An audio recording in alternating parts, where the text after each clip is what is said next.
मैं एक जीवात्मा हूं, मेरी ओर देखिए, एक एक शब्द ध्यान से सुनिए। मैं एक जीवात्मा हूं और मेरी जीवात्मा के प्रारब्ध के अनुसार ठाकुर जी ने मुझे दुख और सुख दोनों नियोजित कर रखे हैं। इतना इसको सुख देना है, इतना इसको दुख देना है। अब मैं इंद्रेश बन करके आया, मैं रमेश बन के आया, मैं राजेश बन के आया, जो भी बन करके आया, तो ठाकुर जी ने सोचा भाई इसका जीवन कितने दिन का है। अच्छा, ठाकुर जी नहीं, ये सब नियति निश्चित करती है। ठाकुर जी ने तो केवल मंत्रिमंडल बैठा रखा है, वो तो प्रधानमंत्री हैं, राष्ट्रपति, वो ज्यादा ध्यान नहीं देते। बाकी नियति रूपी एक मंत्री है, वो पूरे जीवन का हमारे का आंकलन करती है। इसको कब गिराना है, इसको कब ठोकर देनी है, इसको कब आइसक्रीम खिलानी है, इसको कब गहने पहनाने हैं, कब मर्सिडीज में चलवाना है, कब मारुति 800 में रखना है, कब पैदल चलवाना है, कब साइकिल से गिराना है, सब नियति निश्चित करती है। लेकिन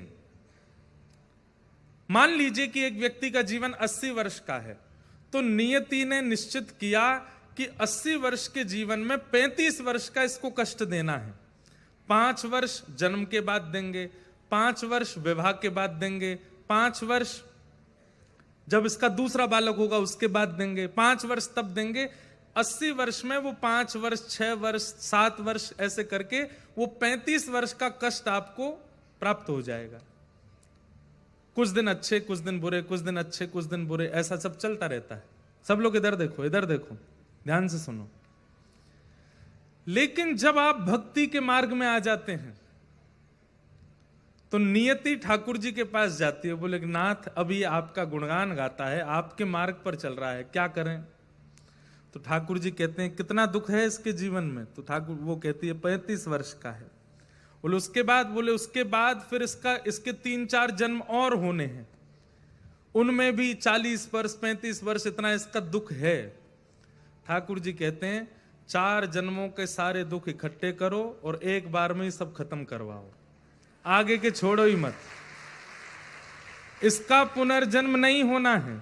ये जिस भाव से कथा सुन रहा है, जिस भाव से भजन कर रहा है, जिस भाव से मेरी सेवा में, आराधना में लगा है, यही इसका अंत करना है, इसके आगे इसको भेजना नहीं है।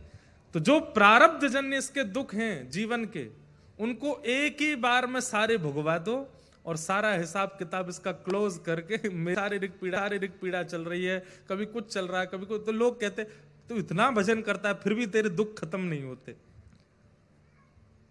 आपको नहीं पता, वो एक दिन में जो दुख भोग रहा है भक्ति करने वाला, उसके 4 जन्मों का दुख एक ही दिन में आ जाता है, वो सब खत्म कर रहा है आगे का।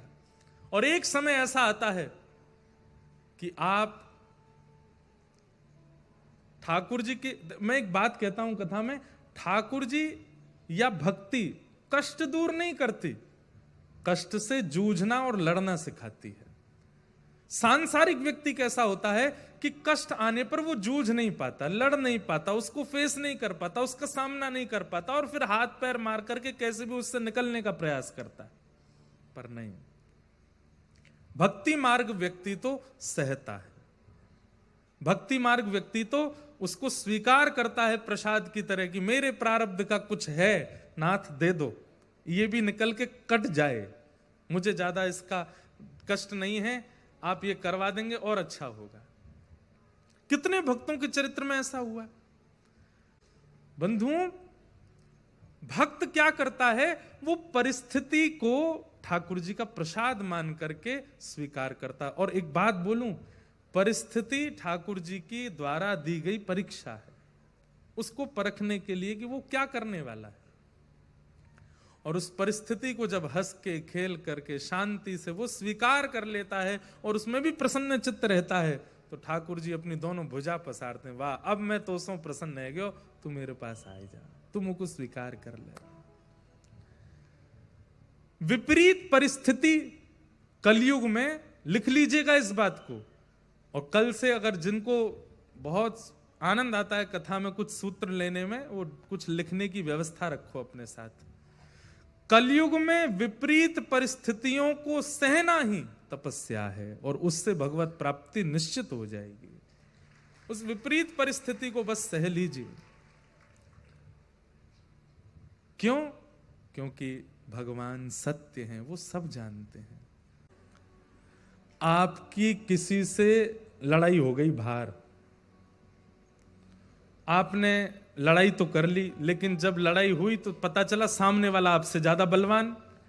वो जब आप पर आक्रमण करने आया तो आप अब ढूंढ रहे हो मैं कहां जाऊं, कैसे बचूं। तो बच्चों में लड़ाई हो जाती है तो सामने वाला बच्चा ज्यादा बलवान होता है तो वो दूसरा वाला बच्चा मैया को ही खोजता है अपनी, मेरी मम्मी कहां, पिताजी नहीं, मम्मी, मम्मी ही बचाएगी। वो मम्मी के पास जाता, बचाओ बचाओ बचाओ बचाओ। तो माँ क्या करती है, तुरंत छोटे वाले को लेके अपने पीछे खड़ा करती है और सामने खड़ी हो जाती है, क्या बात है, और जो सामने से आ रहा है उसको टोक देती है, क्या कहना है इसको, इससे बाद में कहना, पहले मुझसे बात कर।